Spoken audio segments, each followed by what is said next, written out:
প্রত্যেক দিনকার মতন আবার হাজির সঠিক সময় দারুণ দারুণ টেক আপডেট নিয়ে আপনাদের সঙ্গে টেক আড্ডা দিতে আপনাদের সুমনদা, আপনাদের ভালোবাসার চ্যানেল গ্যাজেটস বাংলাতে। চলুন তাহলে শুরু করা যাক আর দেখে নিই আমাদের এই টেক দুনিয়াতে কী কী ঘটতে চলেছে।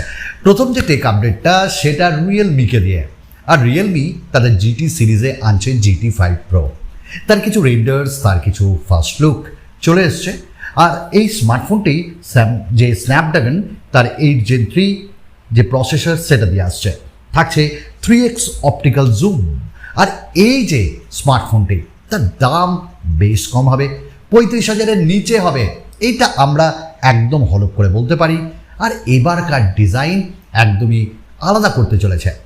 সেপ্টেম্বরে এই স্মার্টফোনটি আসছে, ওপার বাংলায় অবশ্যই পাওয়া যাবে। কি রেডি তো আমাদের এবার স্যামসাংকে নিয়ে একটা নিউজ শোনার জন্য? স্যামসাং তাদের এফ সিরিজের F34, হ্যাঁ জানি, তার টিজার ফিজার যে ফ্লিপকার্টে সেটা পেয়ে গেছেন, কিন্তু দামটা নিয়ে আমি আজকে বলবো। আর এর স্পেসিফিকেশন অফিসিয়ালি কি সেটা নিয়েও বলছি। যেমন এই স্মার্টফোনটা দেখতে ভালোই লাগছে, অ্যাজ ইউজুয়াল যেমন স্যামসাংয়ের আদার ফোনগুলো হয়। থাকছে এই স্মার্টফোনটাই 6.5 ইঞ্চেসের একটা অ্যামোলেড ডিসপ্লে বা super AMOLED, 50 megapixel triple rare camera, 6 GB RAM থাকবে, আর 6000 mAh ব্যাটারিও থাকবে। সঙ্গে একটা কথা বলতে পারি, এই স্মার্টফোনটার দাম কিন্তু ডেফিনেটলি 17,000-এর মধ্যে থাকছে। আর এই স্মার্টফোনের সাইডে fingerprint scanner, 3.5mm jack, single speaker, আর এই স্মার্টফোনের সামনে আমরা মেবি 32 মেগাপিক্সেলের সেলফি ক্যামেরা পাবো। তবে এক্সাইনোস 1280, 1380 এইসব চিপসেট দিয়েই আবার এই স্মার্টফোনটি আসছে। যারা এফ সিরিজ পছন্দ করেন তারা একবার দেখতে পারেন। এই স্মার্টফোনটির দাম বলে দিয়েছি 17-তে, দেখুন কি হয়। আমাদের নেক্সট আপডেটের জন্য তৈরি, আর সেটা হলো রিয়েলমি লাভার্সের জন্য।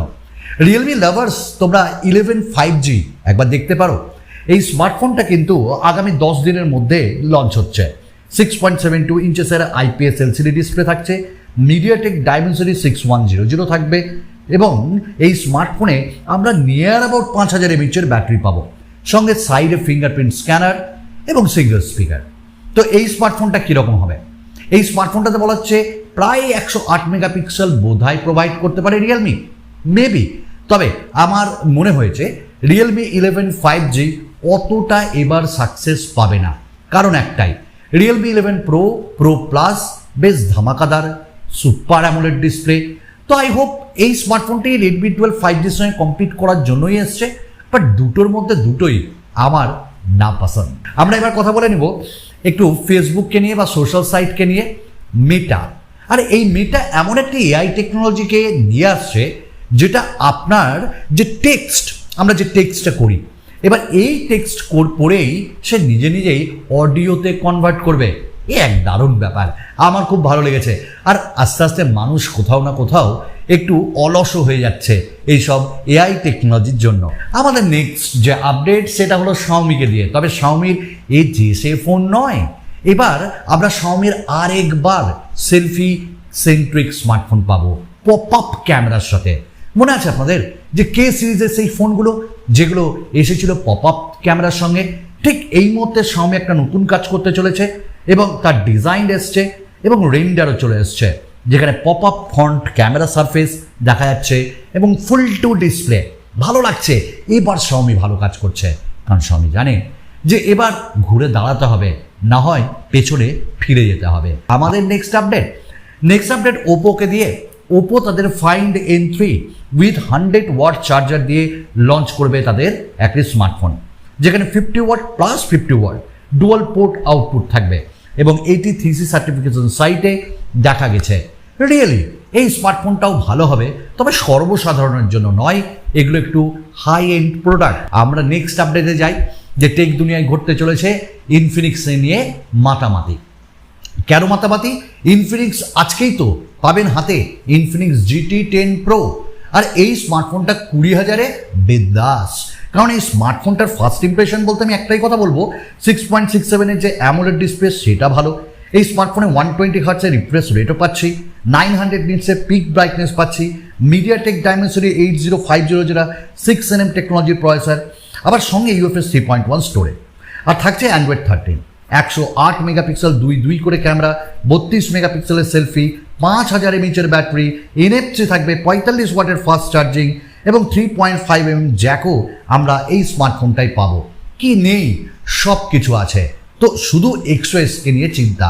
আমার দাধিনটা যদি XOSটা আরেকটু ব্লোটওয়্যার ফ্রি, আরেকটু বাগস ফ্রি, আরেকটু রিডিফাইন করে তারা, তাহলে আমি বলবো এই স্মার্টফোন গেমার্সদের জন্য লুফে নেওয়ার মতন একটি স্মার্টফোন। ঠিক এই মুহূর্তে খবর আসছে Xiaomi 13 সিরিজকে নিয়ে, যেখানে Xiaomi 13T series globally launch করছে মানে 1 সেপ্টেম্বর, এবং যেখানে মিডিয়াটেক ডাইমেনসিটি 9200 আমরা চিপসেট পাবো। আর একটাই কথা বলবো যে দেখুন, যখনই IQ এর একটা স্মার্টফোন আসে ঠিক তখনই ওয়ানপ্লাসকে কম্পিট করার জন্য IQ লেগেছে।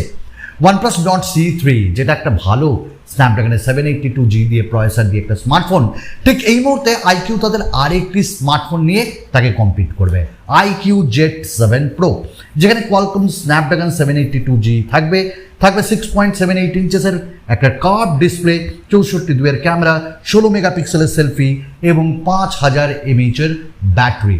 ডেফিনেটলি একটা দারুণ স্মার্টফোন, এবং আমার মনে হয় 30,000-এর মধ্যে এই স্মার্টফোনটি IQ লঞ্চ করতে চলেছে, maybe with curve display. Last update Samsung S23 FE, এবং এই স্মার্টফোনটা তো আসছে ডেফিনেটলি, এটা ঠিক, এবং এর ফার্স্ট লুকও এসছে। বাট আজকের ক্যামেরা নিয়ে কিছু ডিটেলস এসছে। আমরা 10 মেগাপিক্সেলের সেলফির সামনে পাবো, সঙ্গে 50 মেগাপিক্সেল আমরা রিয়ার ক্যামেরা, 8 মেগাপিক্সেলের যে টেলিস্কোপ জুম সেটা পাবো, এবং একটি আমরা আল্ট্রা ওয়াইডও পাবো। এবং এই স্মার্টফোনে যে গ্লোবাল, সেখানে তো স্ন্যাপড্রাগনের 8 সিরিজ, বাট আমাদের এখানে এক্সাইনসের প্রসেসর এবং 2000 সিরিজের। তো কোথাও না কোথাও একটা ব্যাপার হচ্ছেই। যাই হোক, তবে আমার ভালো লেগেছে এবার তারা যে স্যামসাংয়ের S23 FE সেখানে ভালো জিনিস নিয়ে আসছে, এবং তারা এই স্মার্টফোনটা আর একটু পাতলা করছে। বাট ফ্যান্স স্যামসাংয়ের S সিরিজ একটু আলাদা ধরনের। আই হোপ এই স্মার্টফোনটাও বেশ সস্তায় তারা লঞ্চ করবে। তো আমাদের এবার শাটার ডাউন এবং মিটারও ডাউন। আগামী আরও দারুণ এক্সাইটিং ভিডিওতে আপনাদের সঙ্গে আবার আসবো ভাই। সঙ্গে থাকুন, পাশে থাকুন। বিদায়।